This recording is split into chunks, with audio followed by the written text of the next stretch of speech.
Nous sommes mardi et c'est l'heure des informations sur la télévision de la famille. Bienvenue à cette édition. Au sommet de ce journal, putsch manqué de 2015, le verdict est tombé. 20 ans de prison ferme pour le général Djendjere et 10 ans pour le général Djibril Bassolé. Cependant, qu'en pense le citoyen lambda de cette conclusion après 19 mois de procès? Élément de réponse dans ce journal. Et au Cameroun, les avocats annoncent une grève de 5 jours. Ils protestent contre le viol du droit à la défense.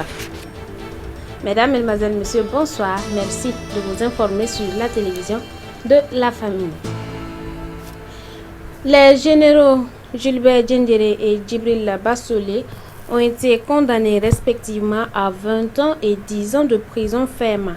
Quelle est la réaction des Ouagavillois sur ce verdict? Élément de réponse avec Jonas Tondé et Odette Zwangena. Une autre page de l'histoire du Burkina Faso est en train de s'écrire. Le verdict du procès du putsch manqué de septembre 2015 qui avait fait 14 morts et 251 blessés est tombé hier dans la matinée. Les généraux Gilbert Djendjere et Djibril Bassolé écopent respectivement 20 ans et 10 ans de prison ferme.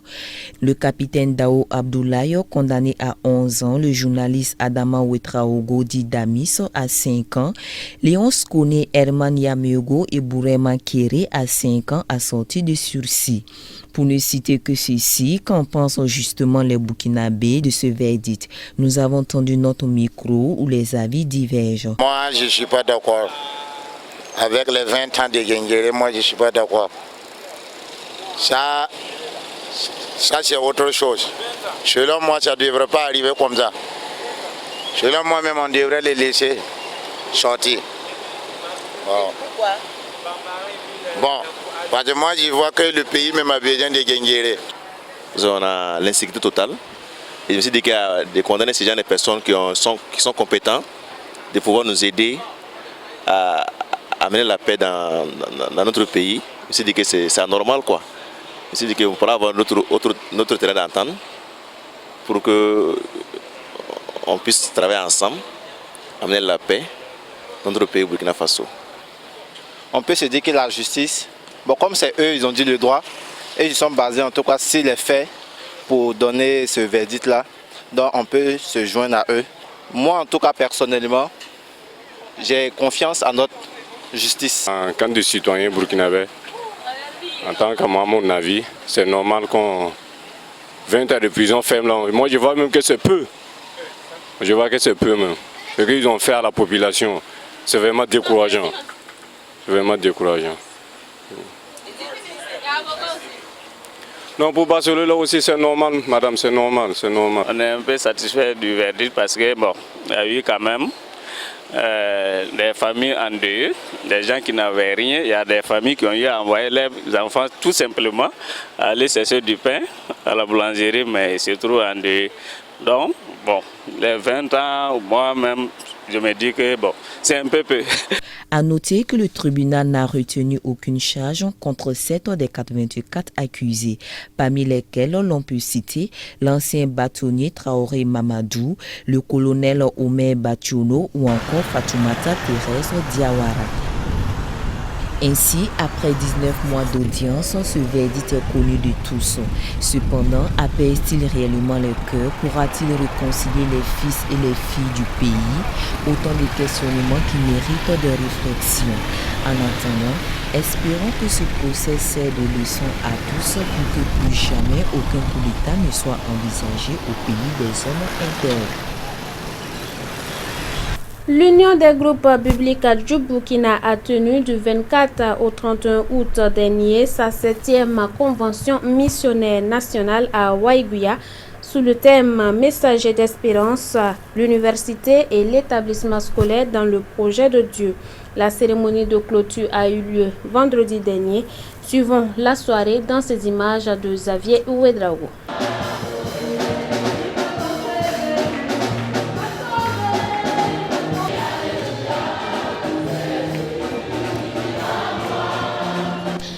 Ils ont été plusieurs centaines à répondre présents à cette 7e convocation de l'Union des groupes bibliques du Burkina cette année à Waiguya. Une semaine durant, ils ont été outillés à être des missionnaires, des messagers de Christ dans leurs différents établissements scolaires et universitaires. Et pour le président du comité d'organisation, c'est une 7e édition réussie. Durant cette semaine, nous avons reçu des enseignements à travers des conférences, des ateliers, des exposés bibliques et quelques autres activités qui nous ont permis de comprendre davantage et de nous rapprocher du Seigneur. Les participants ont pris des engagements pour soutenir la mission et pour œuvrer pour la gloire du Seigneur dans les établissements et pour l'agrandissement du royaume du Seigneur. Le pasteur Gervain Zana, missionnaire au Burkina Faso depuis une douzaine d'années, fut l'orateur principal de cette convention. Tout en sondant les Écritures divines, il a encouragé les Jebessiens à être des missionnaires qui soutiennent l'œuvre à travers la prière, les dons financiers ou matériels, mais aussi des missionnaires qui font des autres des messagers du Christ. Bientôt le 50e de l'UJBB et pour le secrétaire général, les perspectives sont nombreuses pour cette célébration. 2022, nous voulons célébrer le 50e de l'UJBB et avant d'y arriver, nous voulons réfléchir sur un ensemble d'éléments. L'UJBB aura 50 ans et pendant ces 50 ans, il y a eu de grandes réalisations. Il y a eu aussi de grands défis et certains ont été blessés pendant ces 50 ans. Nous ne voulons pas aller au cinquantenaire avoir des blessures qui ne sont pas guéries. Donc ça c'est un objectif que nous voulons atteindre. Nous voulons que le Seigneur guérisse toutes les blessures qui ont été occasionnées volontairement ou non au cours de ces 50 dernières années. Après la région du Nord, pour cette 7e édition, le flambeau ou du moins l'écharpe est donné à la région du Centre pour la 8e convention missionnaire qui correspondra avec le 50e du mouvement en 2022. En attendant, le plan de la vision stratégique de l'UJBB 2019-2023 a été lancé. Il faut noter que le JB est un groupe biblique interdénominationnel présent dans les établissements scolaires et universitaires regroupant les chrétiens évangéliques. Le groupe est soutenu par les anciens jebessiens, encore appelés les amis du JB. Voilà, au terme de cette 7e convention missionnaire qui a regroupé plus de 400 participants, quelques-uns témoignent de leur satisfaction à notre micro. Je réponds au nom de Gerbo Mathieu et je viens de la région du Centre-Ouest et par ailleurs le coordonnateur de la délégation de la région du Centre-Ouest. Et je suis très content d'avoir participé à cette 7e édition de la Convention nationale des groupes bibliques du Burkina. Et je peux dire que je suis sorti grandi de cette convention. Et la preuve en est que quand je venais, il y avait tant de choses que je n'avais pas appris. Mais je pense qu'avec la communication et des orateurs, des oratrices, que ce soit l'exposé biblique, que ce soit la conférence, vraiment j'ai appris beaucoup de choses qui m'ont vraiment édifié et qui m'ont valu la peine vraiment de m'engager dans tant de domaines, à savoir dans les domaines de la formation des élèves, dans les lycées, dans les projets de réfléchir de nouveaux territoires. Je me nomme Diara Salina Jani, je viens du Centre-Ouest. Et ce que j'ai retenu particulièrement lors de l'exposé biblique, on a vu que Luc était un messager de Jésus-Christ. Il a écrit à Théophile et il a écrit en tant qu'un intellectuel. Donc nous qui sommes des étudiants, nous aussi nous devons écrire à nos intellectuels, nous devons utiliser notre intellect pour partager la parole de Dieu. Et nous avons aussi vu la crucifixion de Christ. Et sur la croix, Jésus a pardonné à ses bourreaux. Ce qui nous interpelle aussi à être des gens qui pardonnent. Même si quelqu'un nous fait du mal, nous devons pardonner à la personne. J'ai aussi appris qu'après la crucifixion de Jésus, après la mort de Jésus, il y a certains de ses disciples qui se retournaient pour repartir là où ils étaient.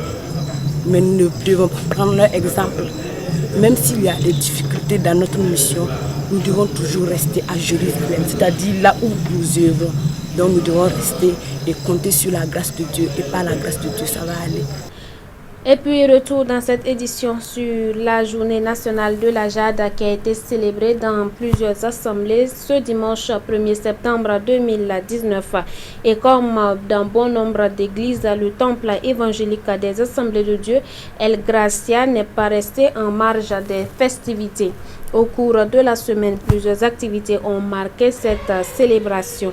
Nous avons fait le culte à El Gracia, temple dirigé par le pasteur Emewia, président national de la jade du Burkina Faso. Les grands moments de ce culte dans ces images de Xavier Ouedraogo. Dans l'organisation pratique des assemblées de Dieu du Burkina Faso, chaque année, le premier dimanche du mois de septembre est consacré à la jeunesse. Et cette année 2019, c'est ce 1er septembre qu'a été célébrée la journée nationale de la jeunesse des assemblées de Dieu. Et nous avons fait le culte au temple évangélique des assemblées de Dieu, El Gracia, dirigé par le pasteur Emewia, président national de la jade. Temps de louange et d'adoration, moment de prière et de méditation, ce fut un culte riche en animation. L'occasion faisant le larron, l'église El Gracia a procédé à l'installation officielle du bureau de la jade locale, un bureau déjà actif dans le champ du Seigneur. Comme tout bureau, on a des activités, on a des projections. Donc d'abord récemment, on a une sortie qu'on doit organiser. Et c'est notre 3e édition, une sortie d'édification. Voilà, édifier la jeunesse, préparer la jeunesse à aller dans le monde pour impacter, pour évangéliser.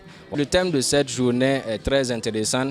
Ça va nous aider à réellement nous focaliser sur le plan que Dieu nous a réservé. Et moi particulièrement, je retiens 3 règles que notre Père spirituel nous a demandé de bien suivre. Voilà, c'est de vivre une vie de sainteté, voilà. Et deuxièmement, être patient, surtout dans le cadre du mariage, et demander le Saint-Esprit de nous accompagner. Et en 3e position, faire le bon choix. Le pasteur Emewia fut l'orateur de cette journée spéciale.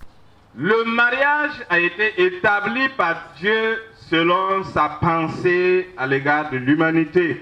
Partant sur la base du thème de la jade pour cette année, tiré du chapitre 2 de la Genèse au verset 24, il a énuméré 3 principes pour le mariage selon la parole de Dieu. Tout d'abord, il faut quitter les parents, ensuite s'attacher l'un à l'autre afin de former une seule chair. Cependant, la grande partie de la jeunesse aujourd'hui commence par la dernière étape, chose que Dieu n'approuve pas, à laisser entendre l'orateur. Et nous avons choisi le thème tiré de Genèse chapitre 2, verset 24, du célibat à une vie conjugale harmonieuse. Et lorsque vous parcourez ce passage, vous vous rendrez compte que Dieu n'a pas fait les choses au hasard. Dieu, en instituant le mariage, a donné des principes. Et j'ai retenu 3 principes dans ce que Dieu a dit dans sa parole. Au sein du bureau, nous avons pensé qu'il est bon que nous repartons dans la parole de Dieu afin que la jeunesse puisse savoir quelle est la volonté de Dieu dans le mariage. C'est pour cela que nous avons choisi ce thème, pour que les jeunes sachent qu'il y a un ordre biblique, une prescription biblique, des étapes à suivre pour avoir une vie conjugale harmonieuse. Il faut quitter, ensuite s'attacher avant de devenir une seule chair. Mais dommage, nous constatons que certains jeunes ont pris le chemin l'inverse. Ils deviennent une seule chair avant de s'attacher pour avoir après maintenant quitté. Donc cela amène d'énormes difficultés dans les foyers. Du célibat à une vie conjugale harmonieuse, tiré de Genèse le chapitre 2 au verset 24, c'est sous ce thème qu'a été célébré au temple El Gracia, comme dans l'ensemble des églises évangéliques des assemblées de Dieu du Burkina Faso, cette journée nationale de la jade ce premier dimanche du mois de septembre.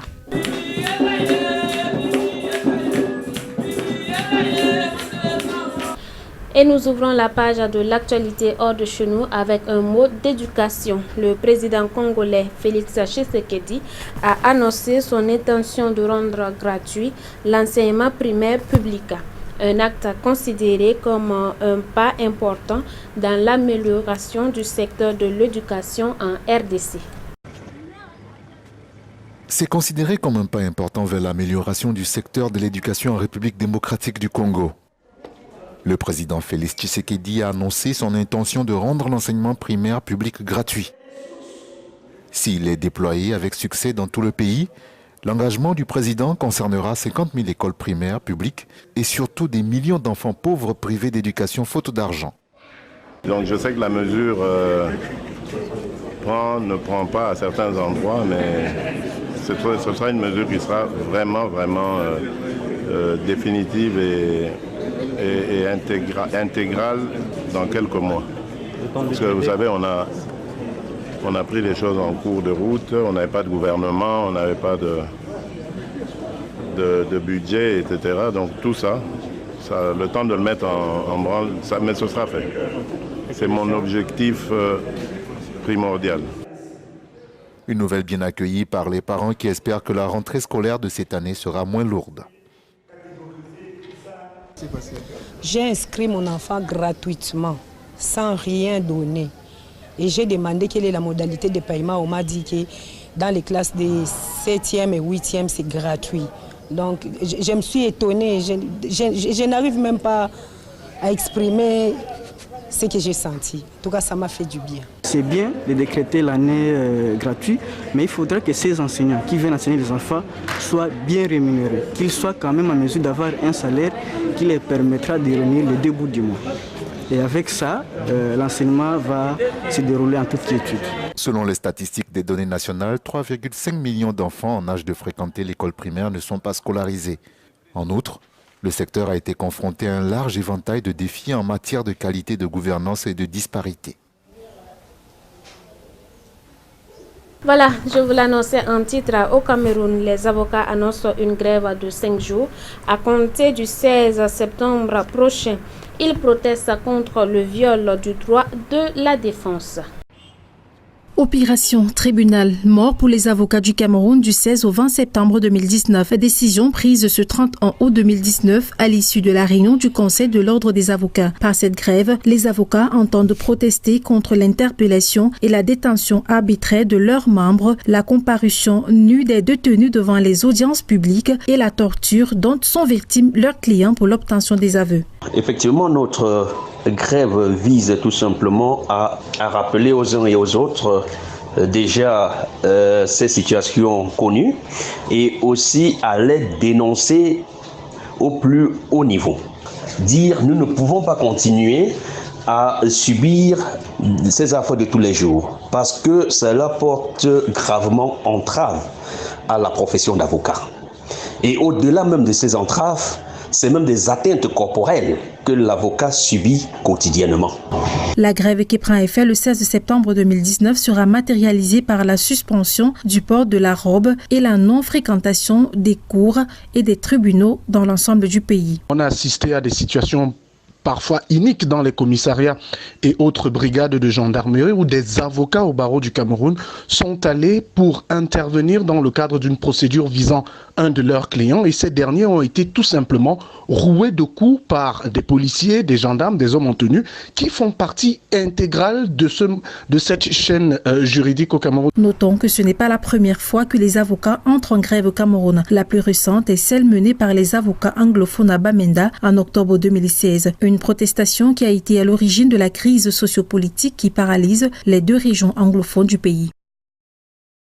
Dernier élément avant de refermer cette édition, en Espagne, une société d'astronautes propose une simulation de la vie sur la planète Mars, encore appelée la planète rouge.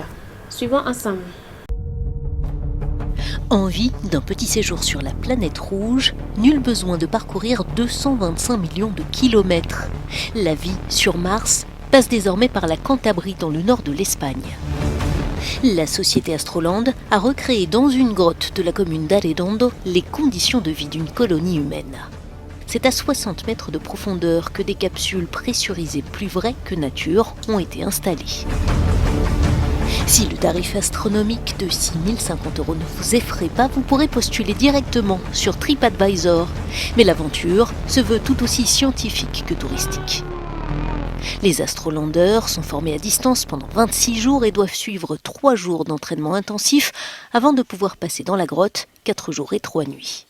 10 personnes au maximum sont autorisées pour chaque mission et la liste d'attente s'allonge.